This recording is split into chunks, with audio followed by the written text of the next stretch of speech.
Hello, everybody. Welcome back to Dominions 5. It's been a little while since I've looked at this game. This is the tournament finals where we were playing as M.A. Ohm. And I recorded most of this series, partly as I was playing it, and then later, it was after the fact, I guess kind of in June. And I left, and the last episode that I recorded was basically the second to last turn. Right now, this is the actual last turn, and Ys is winning and is claiming all the thrones, and so next turn we have score graphs. Now, I waited to record this last episode because, in the meantime, Lucid, who hosted this tournament, was casting everything as the Omniscience faction. And he has been posting those recordings up on his channel. So first of all, if you haven't been watching those recordings, well, I mean, they weren't out yet really when I put my series up. I think mine came out ahead of his, or we started at the same time, but I put mine out at a bit of a faster frequency. By the time you're watching this video, you probably have seen it, but if you haven't, for sure go check it out, because he, of course, has the vision of everything that's going on, so you'll get to see a lot of the battles that I didn't catch, and a much more global perspective on the game. And I also wanted to have that global perspective on the game for this last episode, so that I could kind of organize my thoughts better and sort of share with you both my thoughts on how I played just based on the information that I had at the time, but now that I've seen the whole series, or at least the latter parts of the series that Lucid did, I also have a much better understanding of what was going on in the game. And so I think part of my insight now is going to be different. And some of the things that I said while I was playing, I think were legitimate things to say with the knowledge I had at the time, but now I have more knowledge and better knowledge, so I can kind of correct some of the things or point out where I was wrong and where I think I was right. I think the only thing here that happens that we see that's relevant, well, let's take a look quickly, but I think it's that Ys tries to take our throne. We have another. So one thing... All right, hang on. Let's just quickly go through these things. The only thing that's... So these battles here were...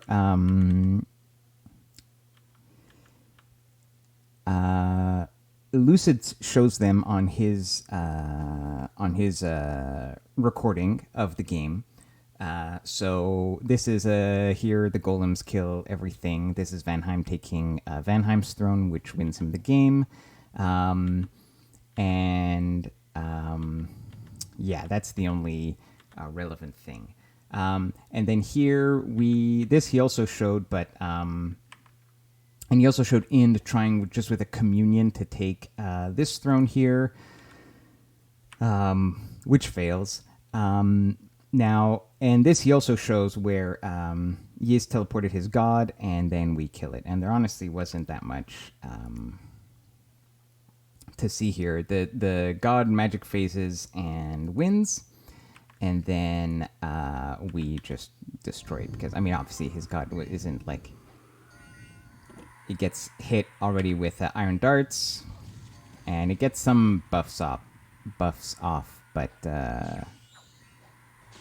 I mean obviously he had no chance against my whole army. I don't know what kills it first, if it's the Guardians or if it's more Iron Blizzards, but whatever. That was a foregone conclusion here.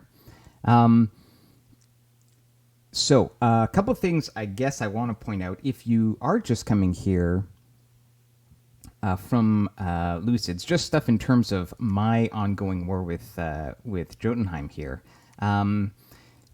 Lucid caught two of the major battles that I had with Jotunheim. But so there was a first one on Jabero here, which we won. And after that, I decided to start doom stacking, and I went up to Jotunheim. And there was a second big battle here, which I won. But then we had a third big battle over here.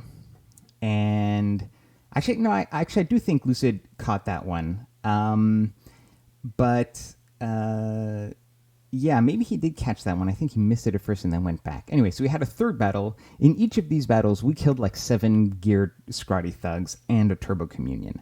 But what happened is that this main army of mine just got so depleted that there's like no more chaff left. It's just mages with like this is all the front line that's left. Okay, and so I just want to show you on this last turn, we actually have. Oh no, maybe it was 2 turns ago. So there was yet another battle I think that he did miss. It might have been last turn. So I've showed it to you on the series.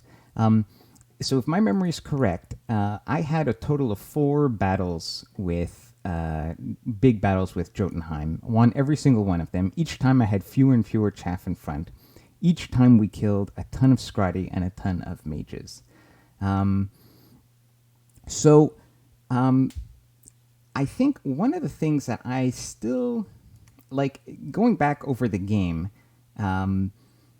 there were, I think a lot of what happened in the second half of the game, it was fun. I enjoyed playing through this war with Jotunheim. Obviously, it's fun because I was winning the battles, so that is fun.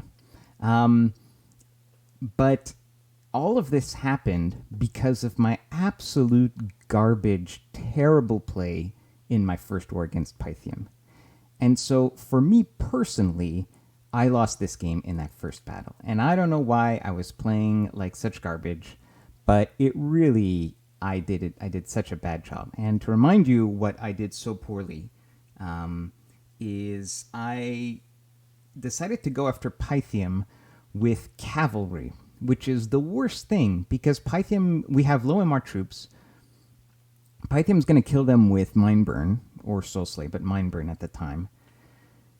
And so what you want is a lot of targets. Like a cavalry is going to die in 1 Mind Burn, and so is a flail dude. So just use a bunch of flail guys. They're only 10 gold each.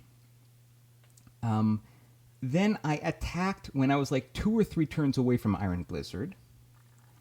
And I only had like 6 mages with me, or 6 mage priests with me, which is ridiculous if your whole strategy is... Like, my strategy was, let's use Iron Blizzard, it's good.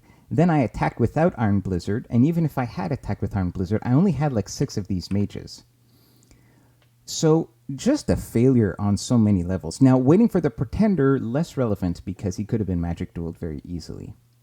But a lot of people have asked me, well, then, in the comments and in Discord, should I not have gone after Pythium early? It seems like such an odd choice for Ulm to go after Pythium. Pythium is such a good matchup because of the astral magic versus the low MR. So that's a fair comment. I think that part of the reason to go after Pythium is that if you think Pythium is scary now, wait until the mid-game or the late game. When they have just massive, even more massive astral communions. You can't fix MR in this game. You can get at best +4 MR, which gives me like 12 MR on my units. The astral stuff just gets worse and worse. And Pythium has air access and very strong research, so he'll have arrow fend in no time. It's just bad fighting Pythium later on. So that's one reason. At the time, let's say, if we forget Pythium, though, what were my other potential war targets? Ind is also an astral nation, so it's maybe not quite as scary astral-wise as Pythium is, but it's still an astral nation. Also, it was kind of far away to reinforce from my capital, and I think I talked about that a bit at the time. Now, Jotunheim, at the time, I was much more afraid of this matchup. And I think after having played this game, I feel better about the matchup. That being said, I would have to take very special precautions. This player did not use Foul Vapors, but you should expect Foul Vapors from Jotunheim. And therefore, I definitely would have had to wait for my Pretender to come online, and I probably would have had to make much more of a rush for Enchantment 7 to get Serpent's Blessing. Because I can't really just rely on Poison Ward since I only have 1 Nature Mage. I guess I would have had to fort and temple this province to get the Woodhenge Druids that means that at the earliest I can start my war at like turn 40, right? If the Pretender comes online turn 36, I got to forge some boosters maybe. I was lucky that I got some nature gems here from this throne, so maybe that would have been enough poison resistance to start a war. Now, as it happens, I fought the war successfully against him, although it wasn't when I chose to. And because he attacked me, and he didn't use foul vapors. Now, there was another pivotal thing here, which is he never got air access, and he squandered the only air access he got, which was his hero. That's a wild card. In general, if you're playing against Jotunheim, I think Iron Blizzard is going to be murderous until they get Crystal Amazons or like the hero and they use him correctly. And then it's a whole other story. So I think you might have a window of opportunity, and you got to be ready to walk out of that war if you have to. I think Vanheim would have been my other choice as a first war, but Pythium had blocked me off. Now, maybe I talk to Pythium and buy this province from him and go after Vanheim. That could have been a first choice as a war. But valid, right? That could have been another choice as a war. I decided to go for Pythium. Pythium, to me, was like a long-term threat that I had to get rid of. But I did not execute it properly. And what would I have had to do differently to make that happen? First of all, well, I couldn't have known from the beginning that I was neighboring Pythium, and I had kind of gone for heavy cavalry expansion. Now, I think heavy cav expansion is legit. It's okay for Ulm. It works fine. Infantry expansion also works for Ulm. And heavy cav is bad versus Astral Nations. So I think it would have been better strategically to just go for infantry from the start, because infantry is going to be good versus... I think there are some nations where during your first war where having heavy cav is going to be better than having infantry, but not the nations in this game. So I think versus giants, you want infantry, although you want battle axes, not flails, but whatever. Against Astral, you want infantry. Who else is in this game? Well, Bandar-log is in this game. That's Astral. We want infantry, therefore. Vanarus and Vanheim are similar in that they both have berserkers. Those are their main melee troops. I think against berserkers, you could do well with both cavalry and infantry. And let's see, we had Satis.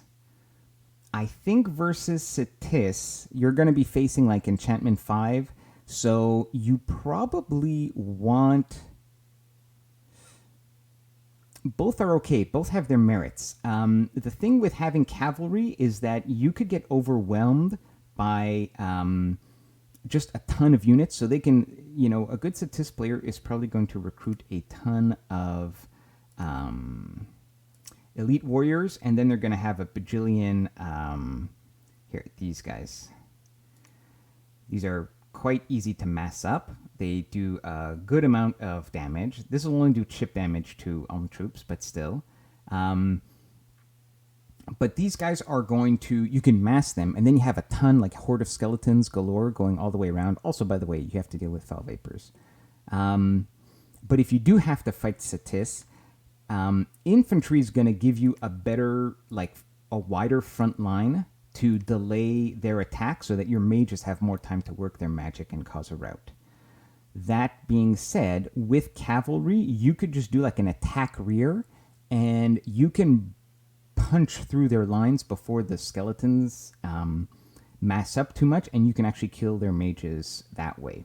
So both can kind of work against Satis. Against Naba, I think you... both will work. Both cavalry and infantry will work. Naba doesn't tend to have a ton of units. Their units are they're bigger, they're more expensive. Both can, both can work. Cavalry and and infantry. So I think, given the nations in this game, I think going for infantry expansion would have been better. Now, that being said, I still had the time to switch. Like, I scouted Pythium as a neighbor and already had thoughts about attacking him pretty early on, and I should have been switching to infantry production right as soon as that happened.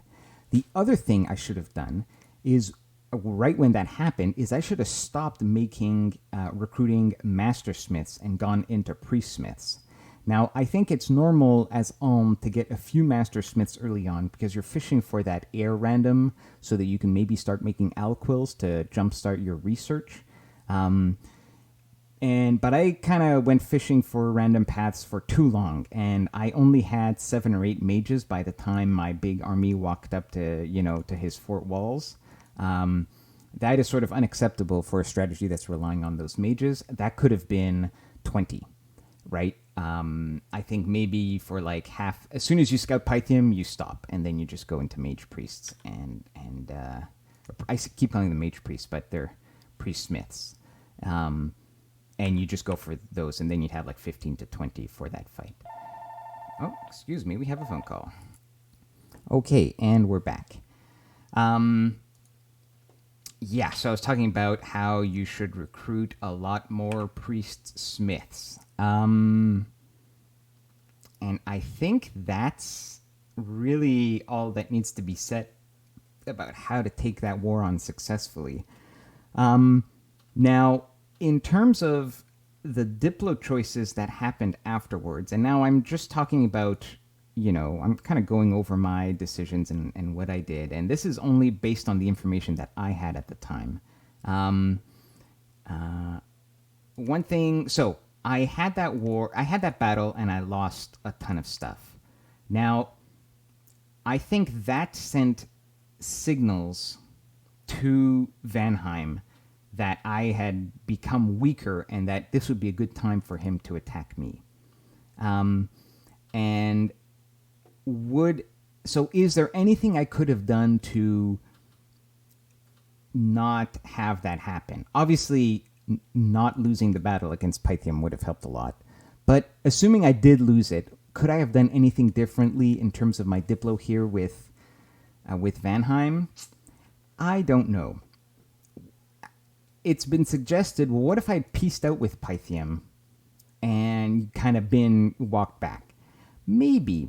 The issue here is that, so I fought Pythium, and then I stuck around because Is invaded Pythium. Is was like taking land here as I was fighting Pythium.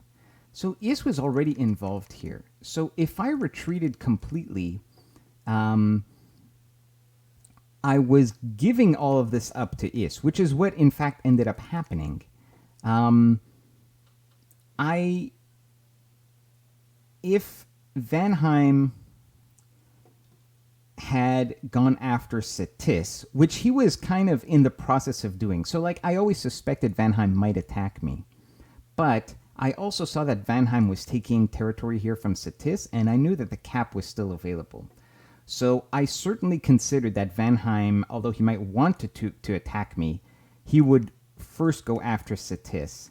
And I thought that gave me time to perhaps exploit, like, Is doing the hard work of killing most of Pythium's army, and that would give me, like, this fort here, for example. It would have bought me a bit more time to solidify some gains in Pythium before having to turn back home. In the end, Vanheim just decided to attack me, and I was caught a little bit out of position, although if I remember the sequence of events correctly, it's that Vanheim decided to attack me, but he did it in a 2v1 with Jotunheim. So Jotunheim ended the nap, and Vanheim attacked me like a turn or two later.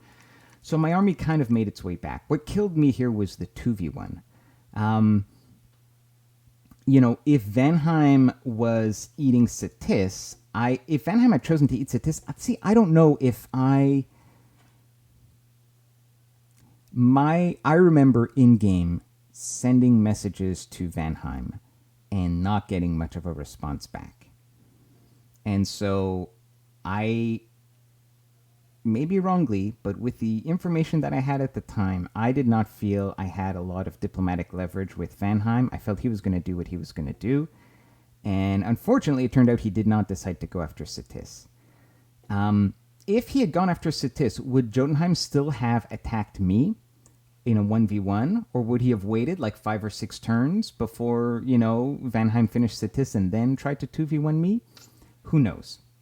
So, just based on the information I had at the time, I don't see me acting any differently here after my loss in battle to Pythium. I think sticking around here to try to get something else, because again, it's not me losing a battle and then just staying in the war with Pythium not being weaker. I lost the battle, but Is was coming in here. Pythium was dead. After I lost that battle, I didn't kill any of Pythium's stuff. I killed like some shield chaff, right? I killed none of Pythium's military strength, but as soon as that battle happened, Pythium was already dead. Because Is had forded this throne, right? Is was already invading. Pythium was dead at that point, 100%. And so the question for me had nothing to do with like helping Pythium or not. I actually don't think me not piecing out with him did not alter Pythium's moves in a significant way in terms of his ability to fight off Is. Pythium threw everything he had at Is and barely scratched him. And that's not because he lost stuff to me. And I also don't believe that it is because he was forced to make moves defensively versus me in terms of his positioning that jeopardized his fight versus Is. I could be wrong about that, but that is my evaluation of that situation. I actually think he lost more in terms of opportunity and income lost to his war with Sitis than he did with me. I could be wrong about that. The other thing is, honestly, Yis won that fight so convincingly, although it was a very clever script with the communion slaves and all that, that I'm not sure that even 50% more stuff on the side of Pythium would have stopped his defeat. It would have weakened Yis for sure. But, so that, I guess, is a good thing. It would have cost Yis a few more Movark Knights, potentially. But I think the outcome was a foregone conclusion. And it's like, if I peace out with Pythium, so like if I ignore, for example, let's ignore Vanheim and Jotunheim, who for now haven't attacked me yet. Let's say that one possibility is I peace out completely with Pythium, giving him the freedom to tactically move around better and put up a better fight against Is. Which I believe he will still lose, but maybe he'll inflict more damage on Is. So what I'm saying is, I will give up this land to Is in exchange for Is taking more casualties in the war. Versus what I believe to be the alternative, which is Is will take this without taking many casualties, so Is's army will be stronger, but I will end up with some of this land. And I was hoping, including this throne. So I think the latter is a better outcome for me. I think it is better. And honestly, for me, and also in terms of slowing down Is, I think losing a few Movarks is better for Is than having less territory. I think you want to get more territory. You want to have more income, more ground forts, so you can start recruiting more siege chaff, getting more Kernu druids and stuff like that. Anyways, that is, I think, all there is to say really about that war on Pythium. Now, in the war that I had versus Vanheim and Jotunheim, I survived because I was able to get Ind to intervene. Now, I got Ind to intervene, and Ind chose to go after Vanheim instead of after Jotunheim. But the diplomacy for that was just me telling Ind. Actually, it started with me asking Ind to attack Jotunheim, not Vanheim, because this makes much more sense as a war for him to attack Jotunheim. Just the borders are better. But Ind didn't want to. Ind wanted to join the war. which, by the way, is not a terrible decision on his part. Vanarus was so, the calls for coalition. We were worried about Is getting strong from the moment he took Atlantis. We're not idiots. We all knew that Is is a super strong nation. The only water power takes the whole lake on like turn 8 or whatever. We knew this was going to be trouble. But at the time, Is had just taken Pythium. He was going to go work on Cetis next because Vanheim didn't take it for some reason. Vanarus is complaining about Is, but he's still kind of like not quite taking Bandarlog. He's still like not losing the war, but he's kind of not winning it either against Bandarlog. I didn't know this at the time, like how bad it was, to be honest.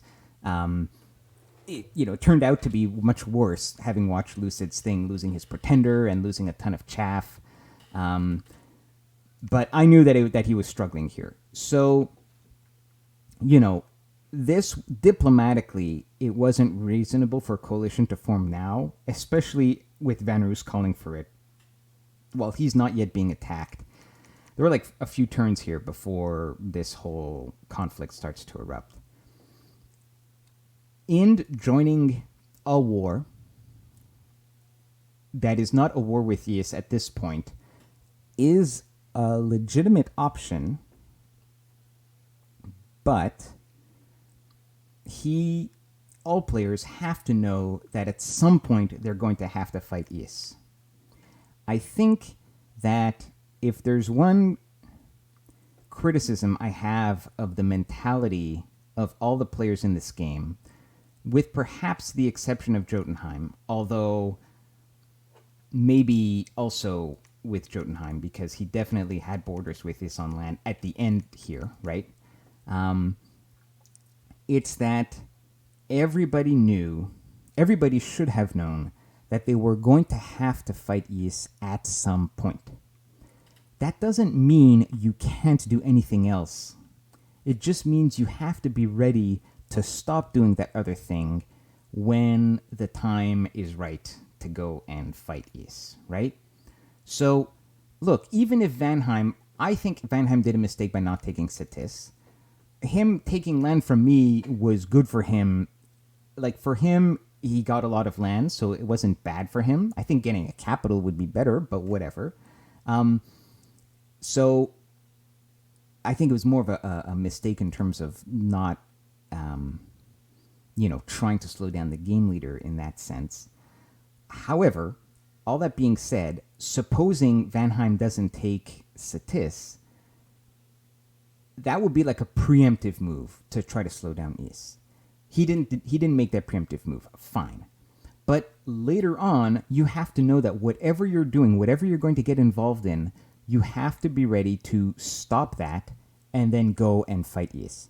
If you're in whatever you're doing, you have to be ready to stop that and then go fight Is, right? Vanarus here was that's one of the problems that Vanarus had, is that for all his calls for a coalition, he was in an unfinished war with Bandar Log that was almost impossible to piece out of. Because Vanarus was raiding, he was sieging his cap. I mean, he could have pieced out, but Bandar Log would never have wanted to piece out, right?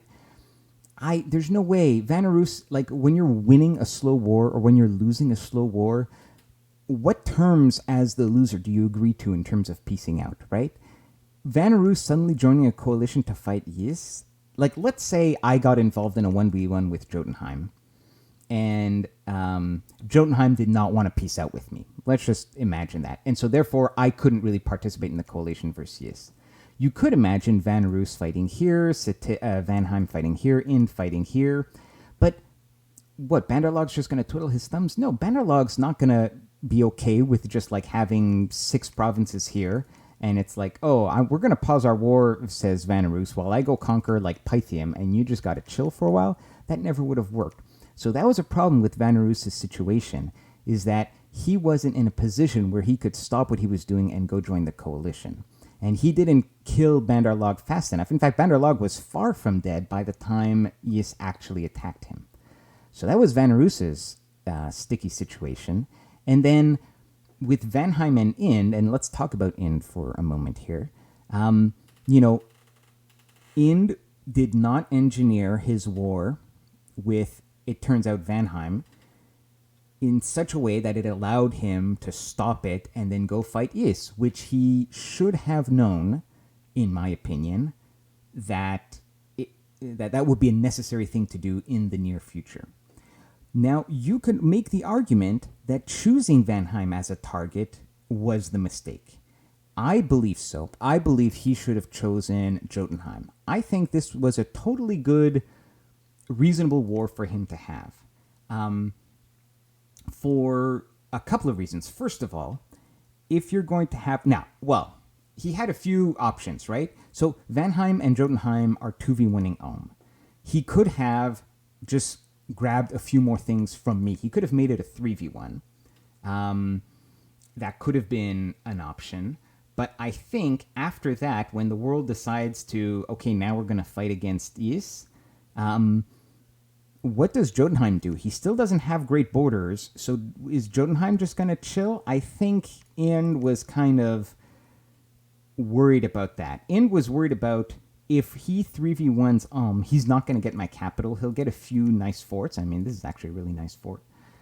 He'll get a few nice forts, but Jotunheim and Vanheim are going to get more out of it. He would have come up short, and then he would have had to fight Is. Not, I think, a terrible option, but perhaps not ideal. I think, so him wanting to join, to fight a little bit before eventually having to fight Is, I don't have a problem with. I think as Ind, you go for Jotunheim, for sure. Astral nations versus giant thugs, any time of the day. You have free spawn chaff, even good quality recruitable chaff, but you have a ton of chaff that you can delay Scradi with while you have a small astral communion, soul slay it, not a lot of magic resistance on Scradi in general. Communions, are you kidding me? Ind has like Holy 3 recruit anywhere priests. Like, skeletons are not an issue. I think this is a great matchup for Ind. Most importantly, though, logistically, it's way easier. Ind has had all of his troops over here because they had just fought a war where they took over Nabaa. And Ind is worried about Is a little bit, so he wants to have his troops here. And therefore, if he suspects he's going to have to fight in Is later, having a war here with Jotunheim means both of them can peace out, and then he could just go fight Ind. His troops are right there. Instead, fighting a war with Vanheim and then having to trudge all the way across back here is part of the reason why that made him unable to join a coalition against Is. Not only that, but there are great short-term objectives here for Jotunheim.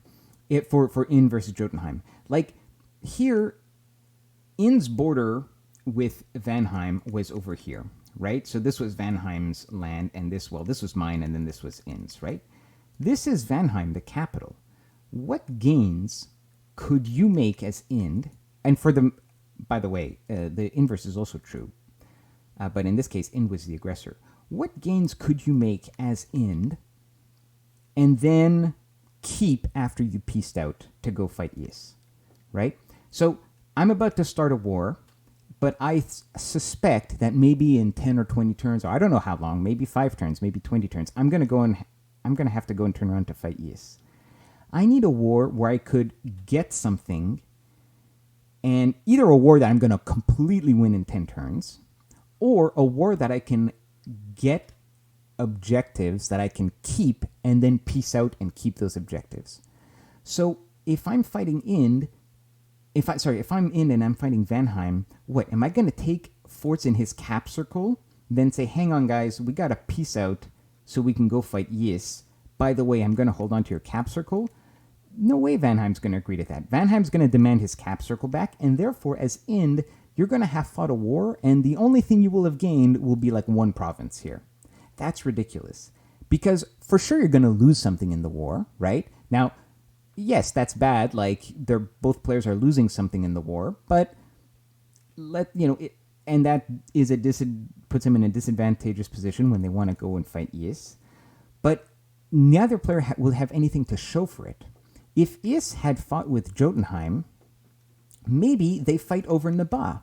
Let's say Is has success and he fights and there's a big battle, both sides lose something, or maybe let's assume Ind wins here. We're being optimistic. We're looking at this from Ind's perspective. So Ind is going to like spend 5 to 10 turns in a war, and let's say he's going to have success.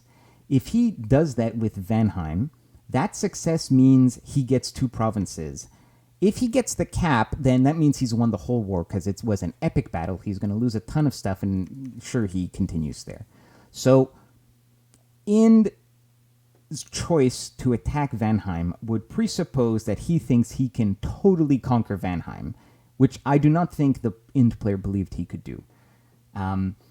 However, if you think you have the advantage over Jotunheim, you focus your war over here. You take Nabha and the surrounding forts. Let's say you both sides lost a lot, or you came out ahead, but in any case you came out with the fort. Now you sue for peace. That's something both sides can agree to. Like Jotunheim lost something. He lost the fort, but he lost the battles. So okay, he pieces out. He loses some territory, but he doesn't feel existentially threatened by losing Nabha, right? So that's a war where you can claim some objectives and then peace out, right? In Dominions, I think you got to be really careful about getting involved in a war. And getting involved in a war can mean it's going to be a war to the bitter end, where you're just going to conquer them no matter what. But it can be okay to peace out of a war early after you've made some gains, right? Priorities shift during the game. So I diploed Ind to get involved in my 1v2, and he agreed. But, in fact, I asked him to go after Jotunheim, but in fact, he preferred to go after Vanheim, and I think that was a mistake on his part. That being said, okay, the two of them start fighting, and now let's kind of zoom back and look at my decisions and what I was able to do in that war. So I struggled. I mean, I had great big battle victories against Jotunheim, but I was struggling to come out from under all the raiding pressure that I was under. Because honestly, I was fighting against 2 raiding nations. So we had Vans raiding over here, and then later down here. And then we had Scrotty raiding us everywhere. I think the main issue here for me was, how did I allocate my resources in terms of... I guess there are 2 things. One issue I want to talk about is my decision to go into Doomstack and take over Jotunheim. The other thing I want to touch on is, in my counter raiding efforts, should I have done more active counter raiding with smaller groups? Like, this size group going after every province I could every turn. Versus what I did, which was try to consolidate a little bit more into larger raiding parties. I went for the larger groups, and it's weird because, and I think I also didn't script a lot of them very well. Like, I saw some of the battles when I watched Lucid stream, and so I don't remember when I recorded these what I said about them. I clearly misscripted or forgot to script some of the battles against some of the Scrotty Raiders, and that cost me a little bit. But the main thing here is, like, I know that at the time my feeling was I have very limited resources, so I can't afford to lose anything. The flip side is going after counter-raiding more aggressively risks more resources, but you also have the opportunity to regain your economy to a greater extent. The problem is you don't have as good a chance of killing enemy Scrotty. I might, if I was in the same situation in the future, I think I would do more smaller squad counter raiding than I did in this game. That is sort of the conclusion that I have come to. Now, regarding my decision to, after my win here at Jabot, my first big win against Jotunheim, I decided to say, screw it, I'm going to go for Jotunheim's capital. And rather than a few other options. So another option would have been I win the fight and then I divide this army up and completely retake all of my land. That's an option. The other option is to try to peace out with Jotunheim, say after I win this battle. Then go fight Vanheim, right? Just get a 1v1. Obviously, like, so at this point, Ind has decided to fight Vanheim, right? So if, say, I bloody Jotunheim's nose and he agrees to peace, then with original borders, that would make sense. He just tried to invade me and failed, so fine, we get original borders. Then what do? Well, I go and retake my territory from Vanheim, and now I'm in maybe a 2v1 against Vanheim with Ind, right? That would kind of make sense. There's a problem with this, which is very soon after this war starts, as this war is starting, Ys is starting to invade Vanarus. So Ys first finishes up Satis, and then he's going after Vanarus.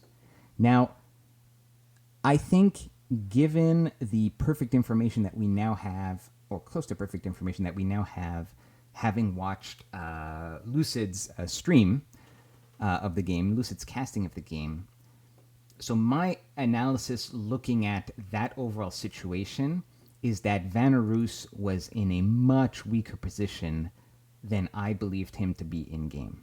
I think even in a much weaker position than Lucid kind of implied. Like when he was casting it, Lucid seemed, the way he was talking about it, he was kind of shaping it up like, oh, there was going to be like a great, like a possibility of him holding him off and slowing it down. I do not share that optimism. Now, that doesn't. I'm actually not saying Vanarus played poorly. I think Vanarus did a fantastic job with the resources he had fighting against Ys. Don't get me wrong. I think he did a great job. I think the situation he was in economically after his not win, kind of not fail war with Bandar Log, which involved losing his pretender, which I didn't know about, who was all afflicted, slowing him down, causing, he has to invest blood, so he has to invest a lot of stuff into fixing that, losing a lot of chaff that he had, and just being a one-cap nation with all, like, the score graphs are really misleading because when you look at the score graphs here, actually, let's actually load up the next turn just so I can talk about the score graphs here. I think this should have, yeah. Let's look at the provinces here. Here, let's turn people. I'll keep mine on so I can remember the timing of things. And let Vanheim's here. Let's just have the big players here just so we can see this more clearly. Okay, so here is the start of Ys's conquest of Vanarus. Okay, this is the start of Vanheim's war against me. And here, let's put in Jotunheim here. So Jotunheim is slowly raiding and then whatever, counter-raiding. So this is the war that starts. Actually, it starts here, right? My war versus Vanheim. Me versus Vanheim starts exactly on this turn. Ind starts to fight Vanheim like 2 turns later, or 3 turns later, which is here. Ys invades Vanarus a turn later, right? So all this happens in very quick succession, like 2 turns later, right? But let's say you look at this graph, or you have scouting information, you think, okay, look, Vanarus is a little bit behind Ys, but it's not that bad. Now, the income tells another story because Ys has many capitals, but let's just look at the provinces here. This is not an accurate representation of Vanarus' strength. Vanarus has provinces because he's raided half of Bandar Log. He's got like provinces here in name only. Like he's got 1 PD in most of these provinces, right? Vanarus is actually a small 1-cap nation, right? He has some Bandar Log forts under siege. he was complaining that Banderlog had forted a lot of provinces for nothing. But that also meant that Vanarus couldn't just conquer all of this land. It was full of random forts. Vanarus was, I believe, in a much weaker position to repel Ys. He did a great job with what he had.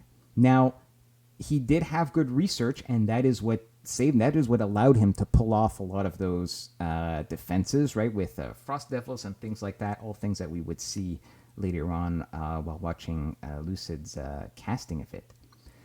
So, what I mean to say here is that as this war gets started with Ys invading Vanarus, I think even when Lucid was casting it, he was like, okay, let's see what Vanarus can do.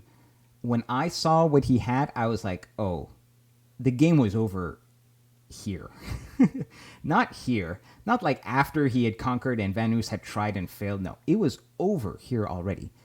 But in game, we didn't necessarily have that information. I think in game, and when I say the game is over, I meant like Vanarus's game was over unless people intervened, right? This was for sure going to go this way. Now, in game, maybe we didn't have that information. I feel that I put Vanarus's strength a little bit higher. I didn't realize how much he had lost fighting Banderlog. I guess I knew that he hadn't yet conquered a lot of Banderlog, but I kind of assumed it was like, oh, he has his big armies, he's just sieging down the forts, right? He just hasn't finalized it yet. But no, he hadn't finalized it at all. He had lost his sieging armies, he had lost his chaff, he had lost his pretender. He was in a really bad shape to take on a 4-cap Ys invading him. So, that being said, if you look at the succession of events here, so the 2v1 starts with me over here. I get in, at this point is when I get in to agree to fight with me, which he does. He decides to fight Vanheim. I think he should have fought Jotunheim. In the end, he starts to fight Vanheim. Let's assume that Ind believes that Vanarus is much stronger. Actually, this is known. We know that the Ind player thought that Vanarus was way stronger, even more than I thought, right? I think he thought Vanarus was equal in strength to Ys, which I think is wrong. So given that, it's normal to not, like, you just started a war. Are you going to peace out, like, immediately? No, that doesn't really make sense. Given the information that we had in the game, though, once this starts to happen, I think it's time to think about maybe we should peace out and do something else.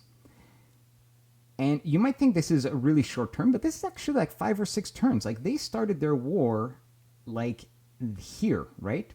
So from here to here is 4 turns, 5 turns, 6 turns, right?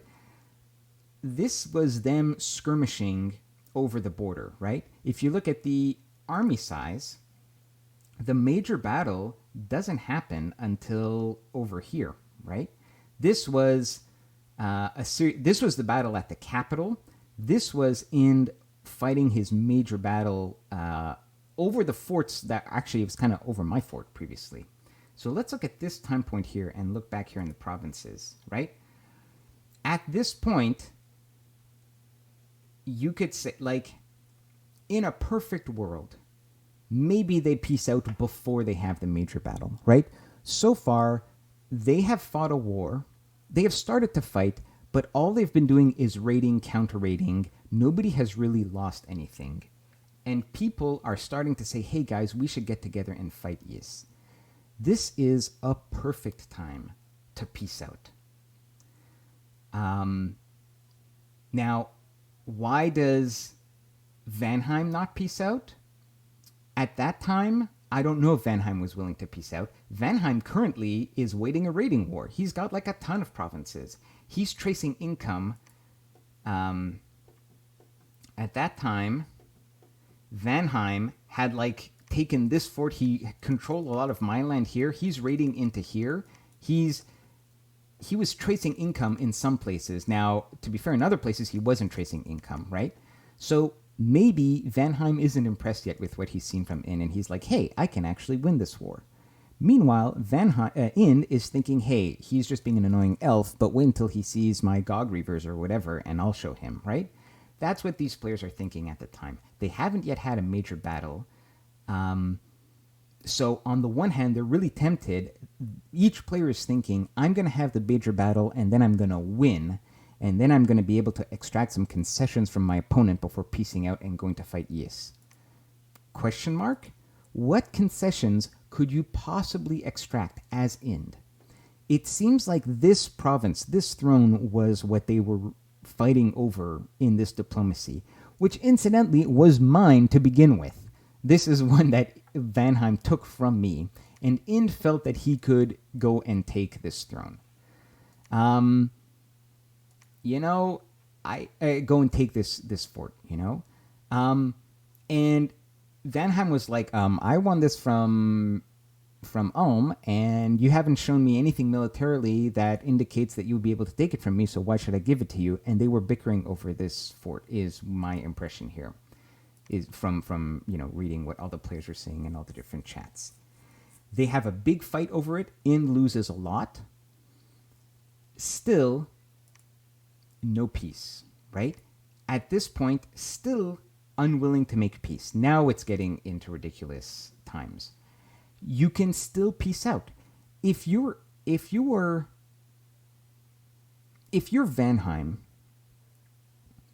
well, the Vanheim player says he wanted to peace out at this point. He was willing to peace out at this point, and says that Ind didn't want to because Ind wanted to take the throne back. Let's take him at his word. Why would Ind stay in that war, right? Ind has taken a loss in army size.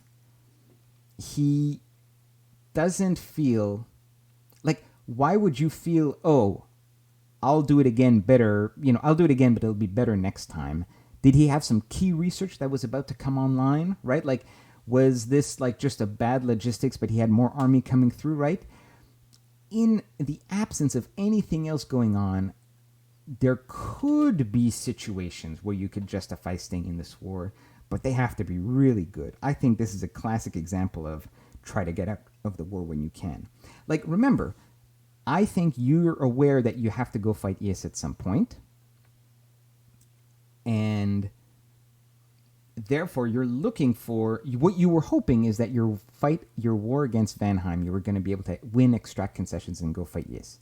Okay, you lost the big battle, so you don't get to do that. So now let's go around and fight Ys because we need to do that to not lose the game, right?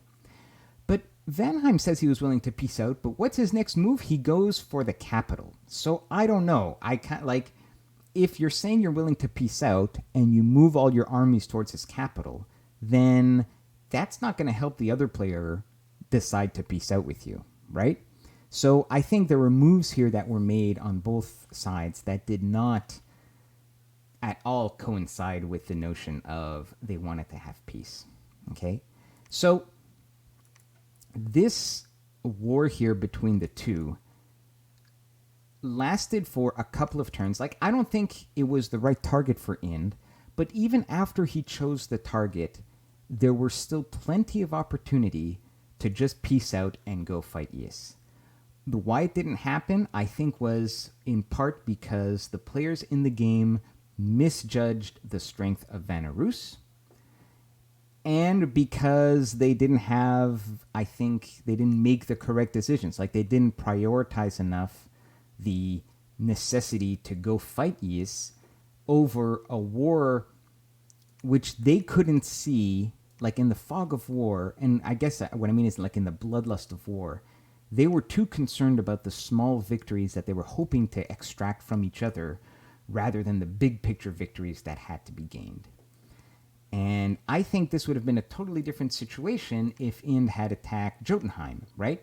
Imagine you had the same set of battles, but Ind is fighting Jotunheim instead. I mean, if Ind wins those battles, he gets Nabab maybe, and then that's it. We move on. They peace out. Or look, they fight a little bit. A throne is like, something is lost, something exchanges sides. If they had been able to peace, because eventually, too late of course, but eventually they do peace out. It was too late for Ind to do anything about Yis. Whereas here, if you peace out, Ind can go and fight Yis here. And honestly, by this time, Jotunheim could have come to peace out, could have peaced out and come and fought Yis over here on land. So, that brings us back to my decision to go and fight Jotunheim on his capital. At the time, I had so the moment in time here that I'm thinking of is right after I beat Jotunheim's big army here on Jabero. If, given that Ind decided to fight Vanheim, right?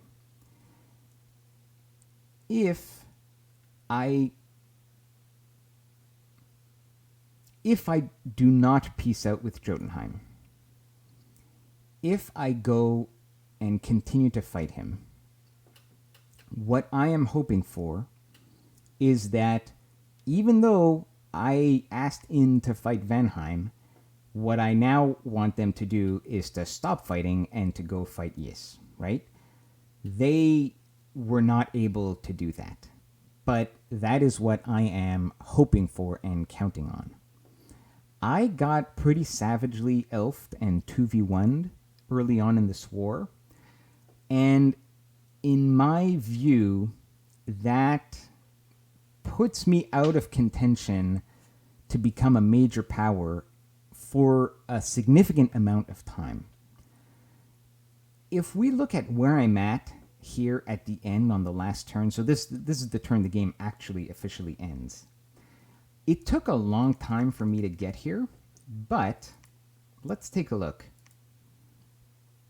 at where I'm at the end, at this phase of the game, right? You can imagine a world where I keep fighting, where my war with Jotunheim is exactly the same. It doesn't change. But instead, Vanheim pieces out with Ind, and they join the coalition to fight Yis. Okay, so we've got a 1v1 going on here. Vanheim and Ind fight Yis. What would these score graphs look like instead? Well, presumably, this happens only roughly at this stage. So Rus is weakened, maybe dips down like this, but now Yis has to contend with Vanheim and Ind, challenging him elsewhere. I think Yis maybe tries to peace out with Vanarus. I don't know if Vanarus takes the deal. Vanarus, though, kind of would really like to finish up Bandarlog, right?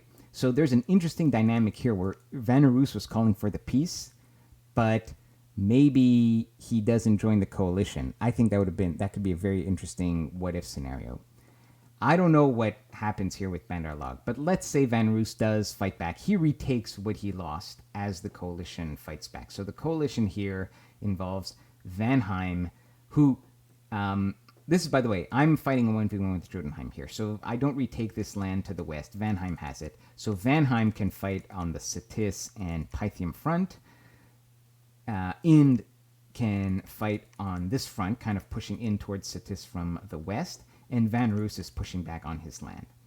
I don't think that Yis could have stood up to all three at the same time, even though he's an amazing player.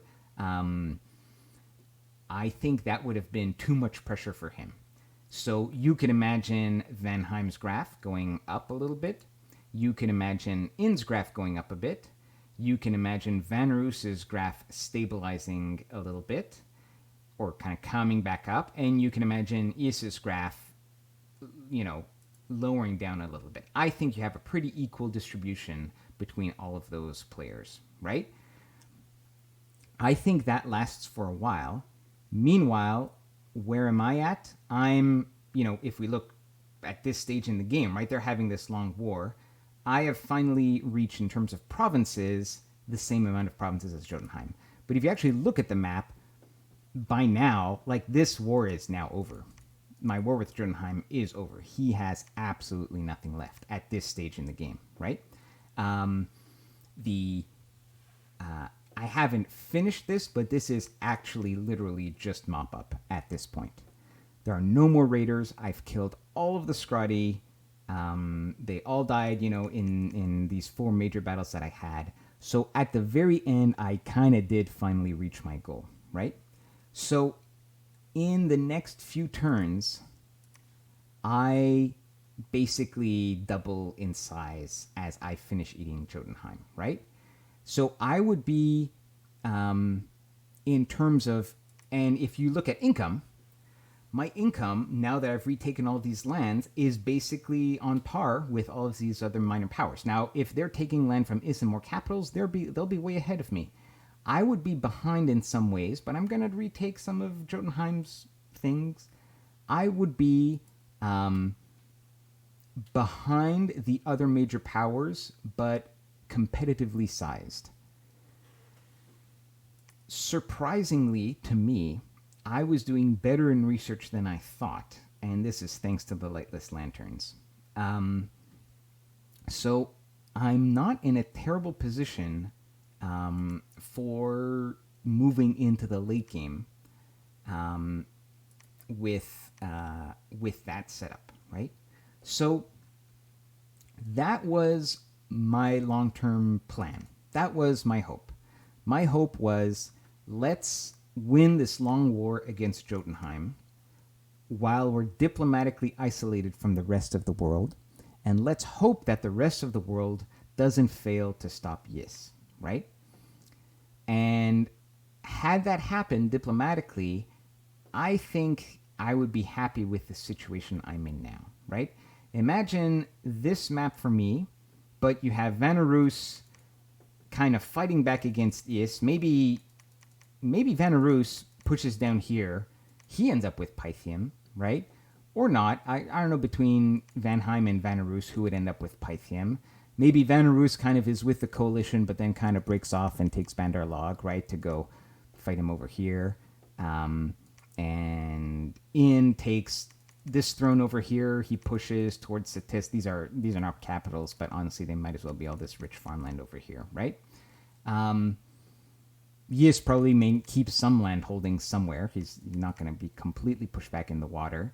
And I would end up with this territory. Right now we have a really crazy late game about to happen. That is what I imagined. Now, there's an alternative, which would be, what if I peace out with Jotunheim for original borders? Then I have to retake what Vanheim took from me. Again, this is happening while Ind and Vanheim are fighting. So one of the issues here is, how do I make sure that these guys, that we then turn and form a coalition to fight Yis? Because I can't survive with just like 8 provinces here, right? I gotta retake my territory at the minimum. But if I retake that territory, I'm weakening Vanheim. And if I retake that territory, I'm basically now in a 2v1 with Ind against Vanheim. Would we have been tempted to try to wrap up that battle, that war, before going to help Vanarus? I think it would have been tempting, but I think that I was ready to, that in that scenario, we could have orchestrated just a 3-way peace and gone to, and done like a big coalition against Yis, right? That is a possibility. In that world, what would things look like? If we're successful, maybe I grab Pythium over here. Maybe Vanheim gets Satis. Yis Ind fights back over here. Vanarus kind of takes back some of this and then turns again to fight Bandar Log. What's Jotunheim doing at this time? Does he help by, like, my knowledge of his diplomatic state of mind was that he wanted to fight to expand. Now, a lot of people have commented that it would have been better for him to research, to bloodhunt, to do a bunch of things. that may be true, but I know that he wanted to fight to expand. So him piecing out with me, maybe he turtles for a little bit, but if we're all expanding while we take on Yis, what is he doing? I think he would have to go east over here, take some of this land. See here, there's a problem though, because this is a conflict with Vanarus. I mean, he could say, I'm taking it from Is, but Is isn't going to be attacking this. Is only took this at the very end when he was going for the thrones here. Originally, he was pushing into Vanarus. If Is is fighting a big coalition here, this is still going to be like a mix of Banderlog and Vanarus. So Jotunheim coming here is going to piss off Vanarus. So now you have this weird, maybe three-way conflict over here, while the coalition is in fact me, Ind, and Vanheim fighting against Yis. Like, that could happen, right? That could be an outcome. There's also the risk that Jotunheim decides to take stuff from Ind. There's a lot of risks in that plan. Not that there weren't risks in the plan that we eventually went for. But the end game is not entirely different in the sense that I would just have my original borders plus a little bit. I think that my end game here nets me a bigger empire. I think that my end game here gets me in a better position. But the plan didn't work because diplomatically things didn't work out, right? Ind and Vanheim kept fighting, and it was a disastrous war for both of them, and they were completely ineffectual in slowing down Yis. So that is a weakness in my plan, in my strategy, right? My plan relied on other people doing things, and I had little control over that. Piecing out meant that I would have more agency in making that happen, but I don't think the net outcome would have been as good for me. That's how I see it in hindsight. At the moment, given the Diplo intelligence that I had on Jotunheim and on Vanheim, I did not consider that to really be a likely possibility, us piecing out. And to be honest, I also fell victim to hey, he doesn't have foul vapors, he doesn't have air magic. I just crushed like 7 Scradi with a turbo communion. Nothing can stop my army. Let's just go kill him. And, I had actually done a lot of Diplo with Jotunheim, and that was part of the thing, right? I did a lot of Diplo with Jotunheim, and he was like, no, well, we're still... it was very friendly Diplo, don't get me wrong. But he was like very set on, I'm going to attack you because I need to do that, otherwise I'm going to be irrelevant. And when you get 2v1 and you have the opportunity to deal a killing blow to one of your opponents, it's often an excellent choice. And so I was lured into delivering that killing blow to Jotunheim.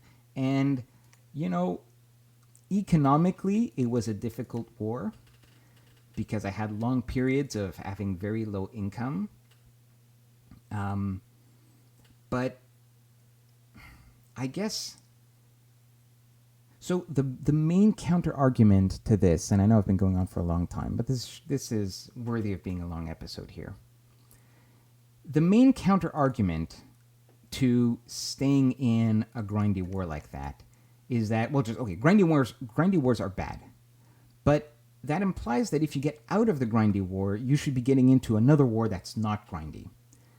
Or, you do peace and you build up infrastructure. But as M.A. Ulm, I'm at the peak of my power. This is Iron Blizzard time. It just came out. I have to be in a war. If I'm not in this grindy war with Jotunheim, what war can I fight that is going to be good, right? Because the other war is like against a game leader as part of a coalition.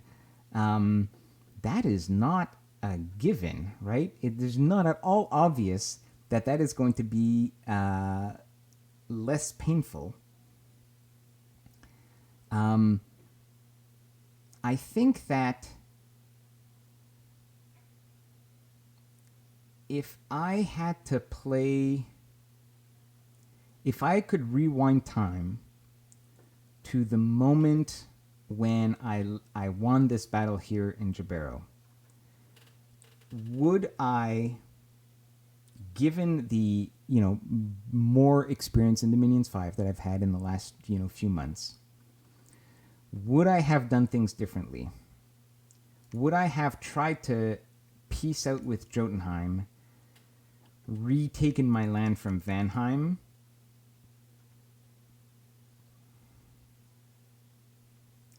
I'm not sure. I'm still on the fence about it.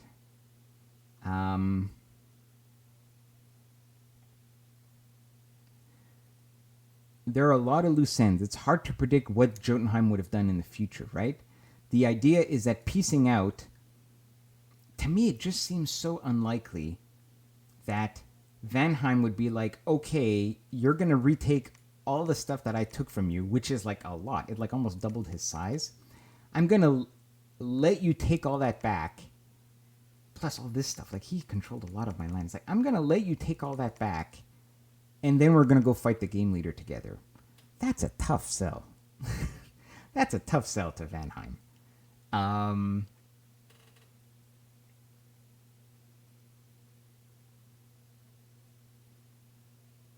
That's a tough sell. Right? I don't know.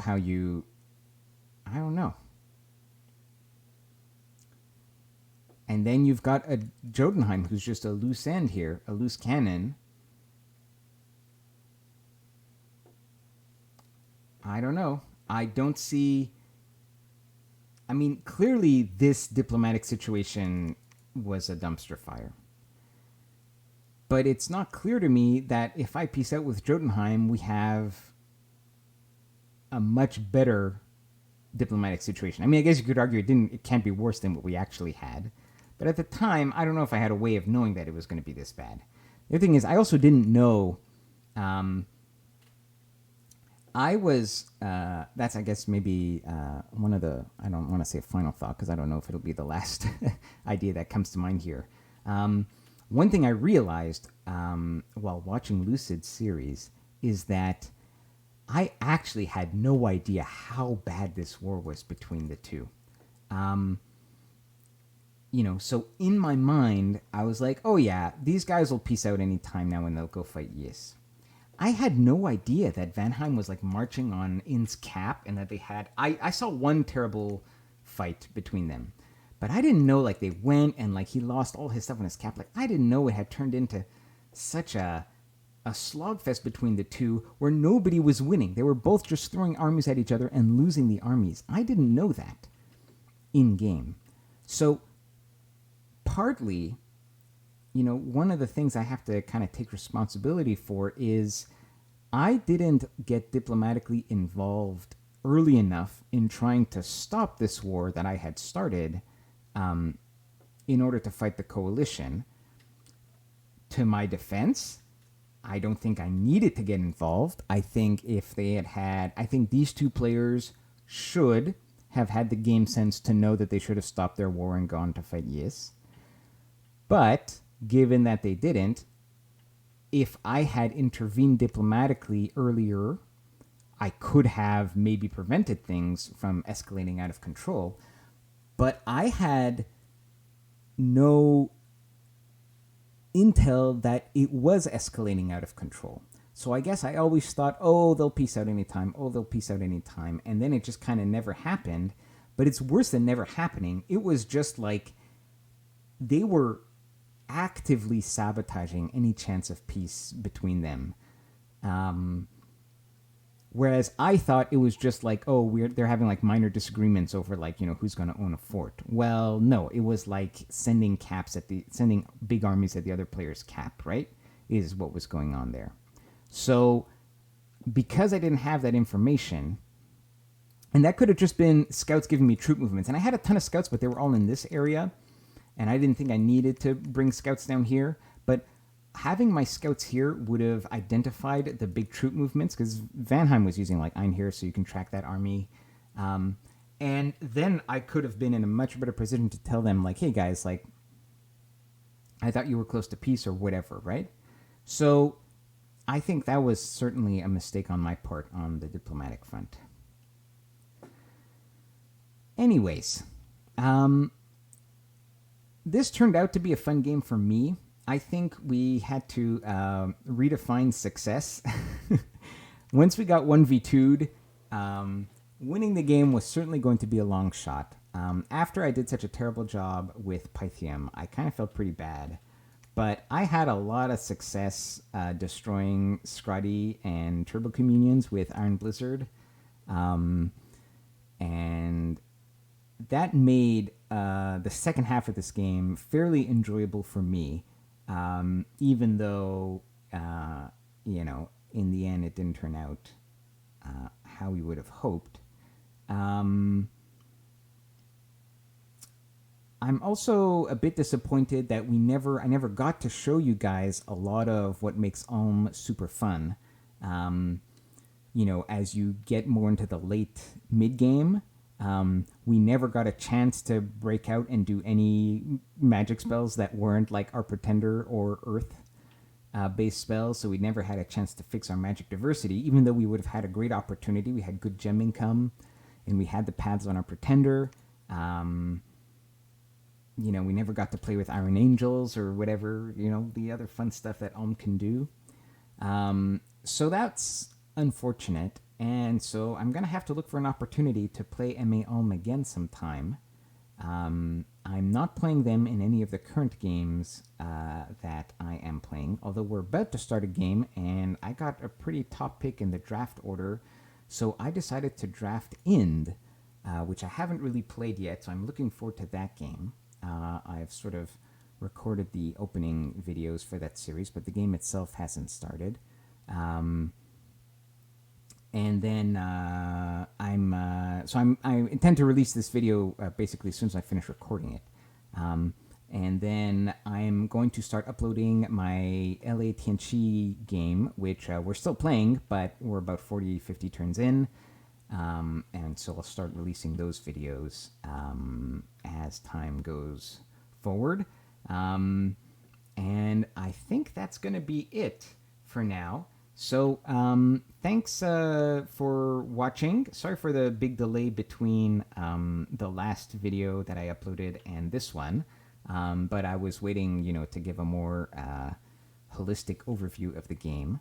And I have to say, overall, it turned out to be enjoyable for me.